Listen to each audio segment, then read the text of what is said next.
All right, buckle up, because the future is arriving faster than ever and you're getting the front row seat right here on ElectroDrive News.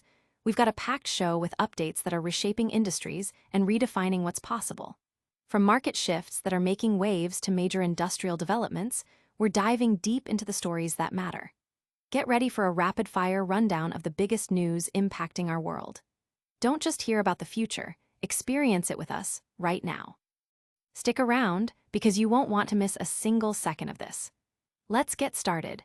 First up, we're heading down under to explore if a significant market share for plug-in vehicles is officially the new normal.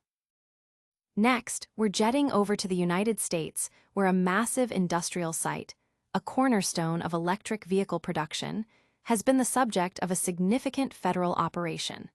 We'll break down what happened and what it means for the future of manufacturing in the region. Then, we're crossing the border to Canada, where a strategic alliance between two automotive giants is expanding its footprint. We're talking about a new development team poised to drive innovation in the software-defined vehicle space. And finally, we're looking at a beloved nameplate making a surprising return in an all-new electric form. Get ready to meet the latest addition to a major automaker's electric lineup. Don't miss any of it.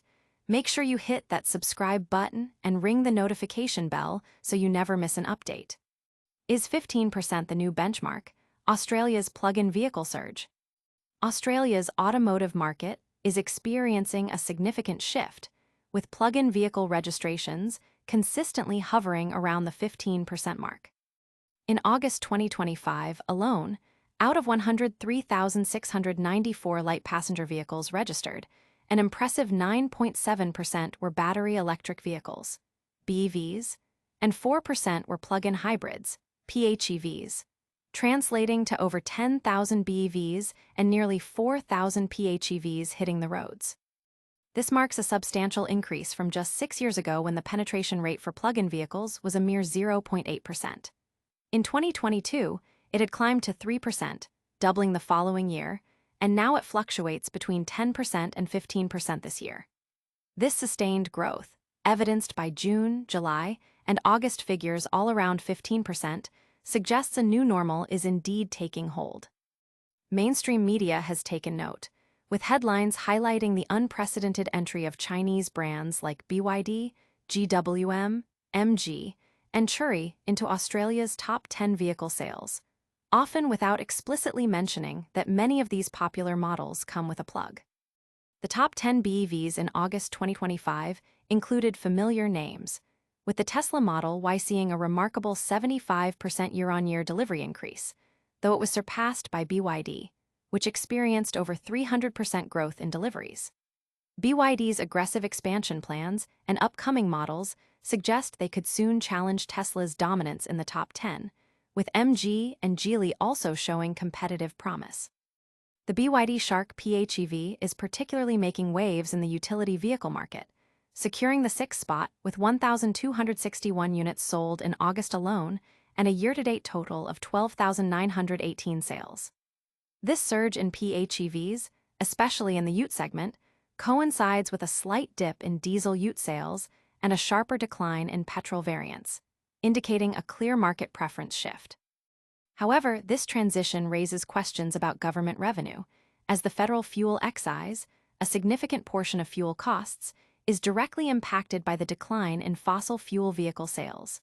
Discussions are underway regarding a road user charge, RUC, to compensate for this loss, a move that has ignited debate within the community, with some EV owners feeling penalized despite contributing to cleaner air.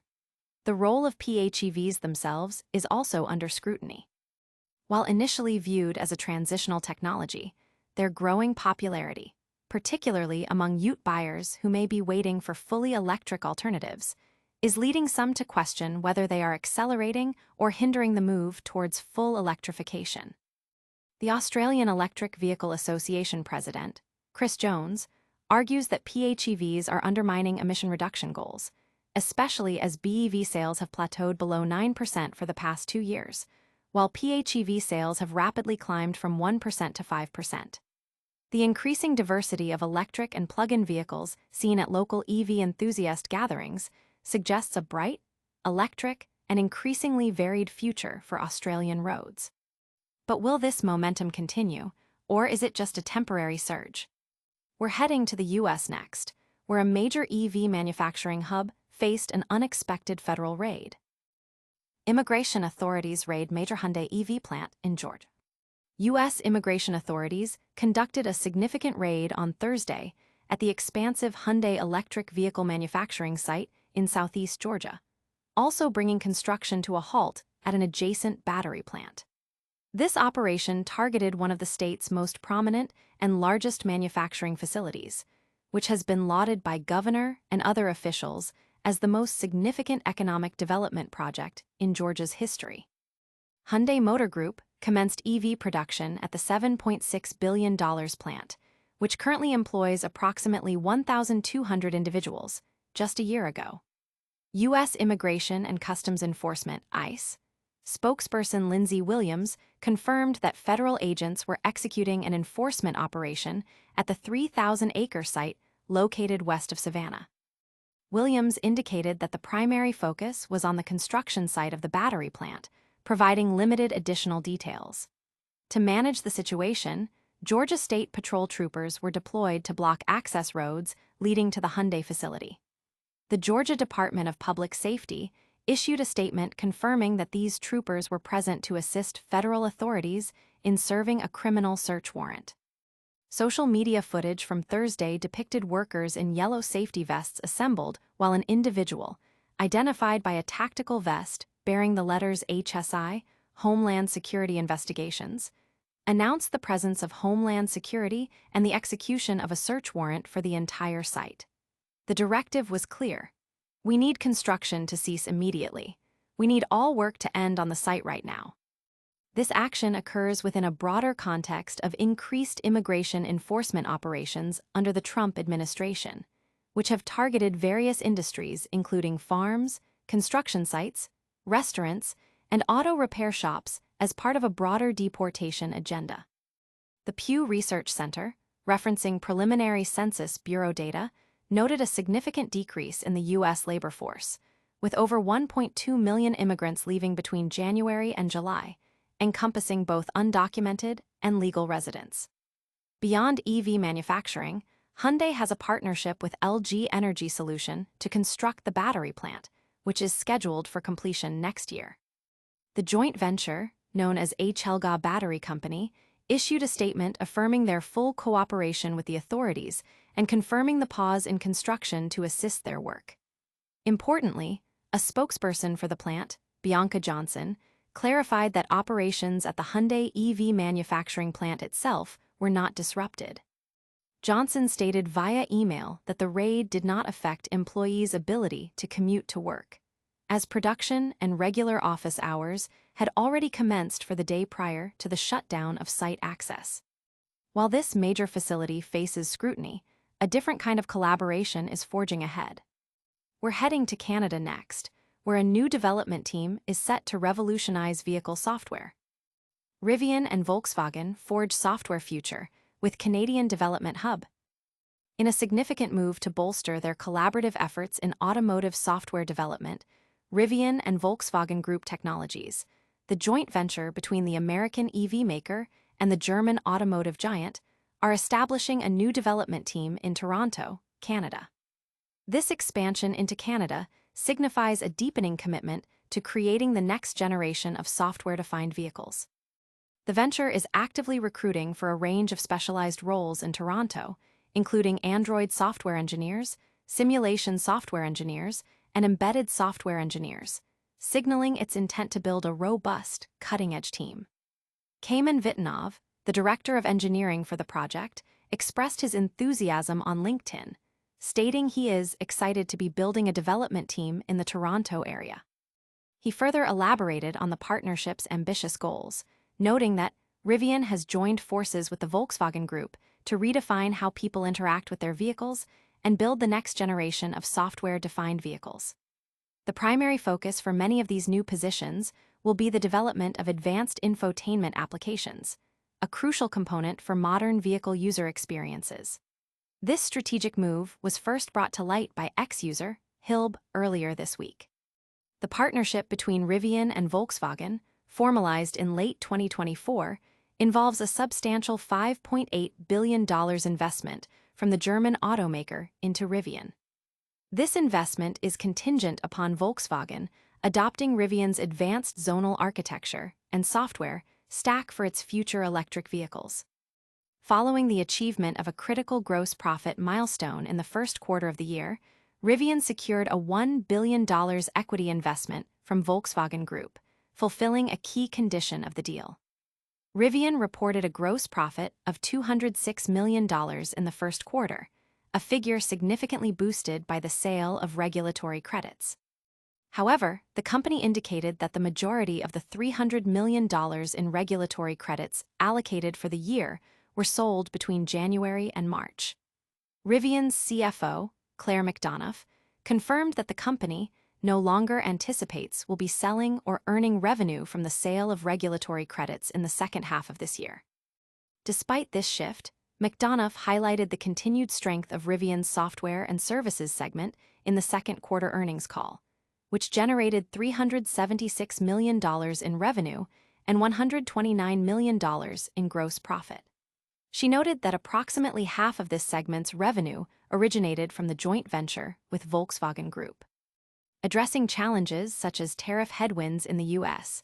and progressing towards the launch of its more affordable R2 model, Rivian's CEO RJ Scaring revealed plans to explore joint sourcing of some of the electronic components for the R2, which will also be utilized across the Volkswagen Group. Scaring further indicated in a recent interview that Rivian has undertaken significant efforts to revamp its supply chain and fundamentally alter its sourcing strategy for motor components. Earlier this year, Rivian's software chief, Wassim Bensaid, who also serves as the joint venture's co-CEO and chief technology officer, emphasized the philosophy that inexpensive cars shouldn't have low technology.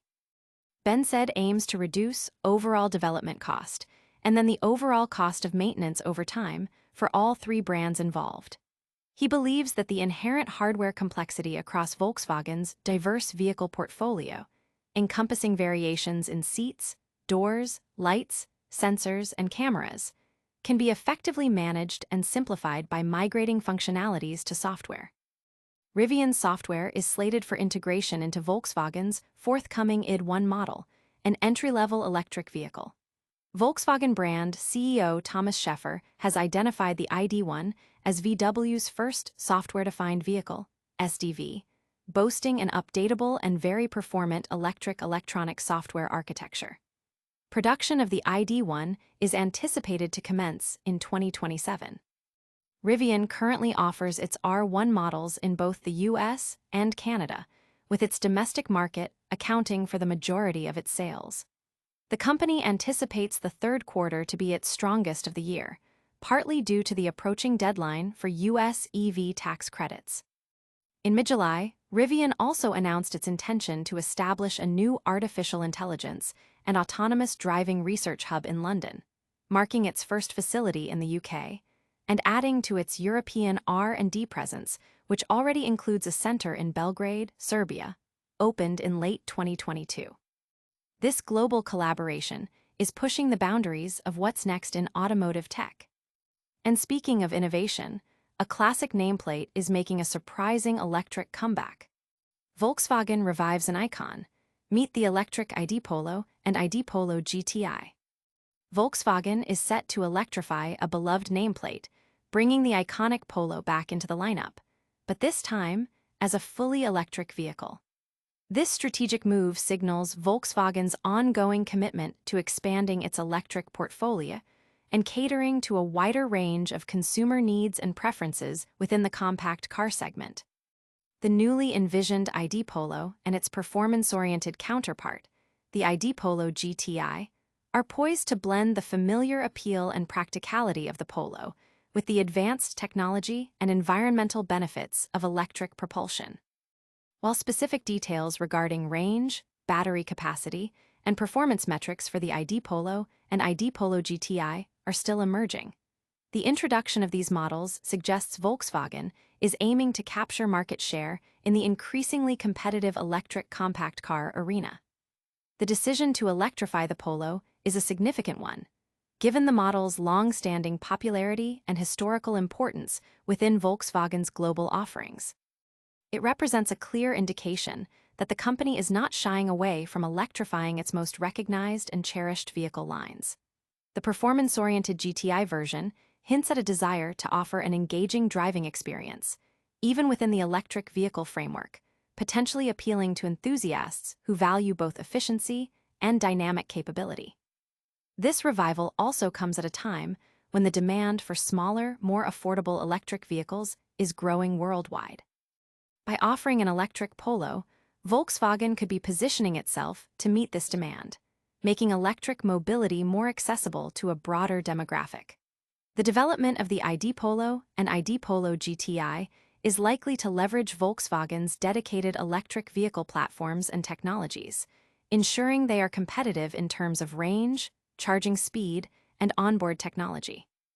The anticipation surrounding these models is high, as they represent not just a new electric car, but the electrification of a car that has been a staple for many drivers for decades. The integration of advanced software and connectivity features, as seen in other ID models, can also be expected, further enhancing the user experience. The return of the Polo as an electric vehicle is more than just a product launch. It's a statement about Volkswagen's vision for the future of personal transportation, one that embraces electrification across its entire model range, from entry-level options to performance variants. As more information becomes available, the ID.Polo and ID.Polo GTI are expected to generate considerable interest, potentially setting new benchmarks for electric compact cars. And that brings us to the end of today's updates. Don't forget to like, subscribe, and hit that notification bell. That's all the electrifying news for today. We saw Australia potentially embracing a new normal with 15% plug-in vehicle penetration, while in the US, authorities raided a major Hyundai EV plant in Georgia. Meanwhile, Rivian and Volkswagen are expanding their software development with a new team in Canada, and Volkswagen is bringing back the iconic Polo as an all-electric model. If you loved this update, give us a big thumbs up. Subscribe to ElectroDrive News for all your essential EV and auto tech news, and ring that notification bell so you never miss a beat. Follow us on all our social channels for more exclusive content, and join the conversation in the comments below. Until next time, stay charged.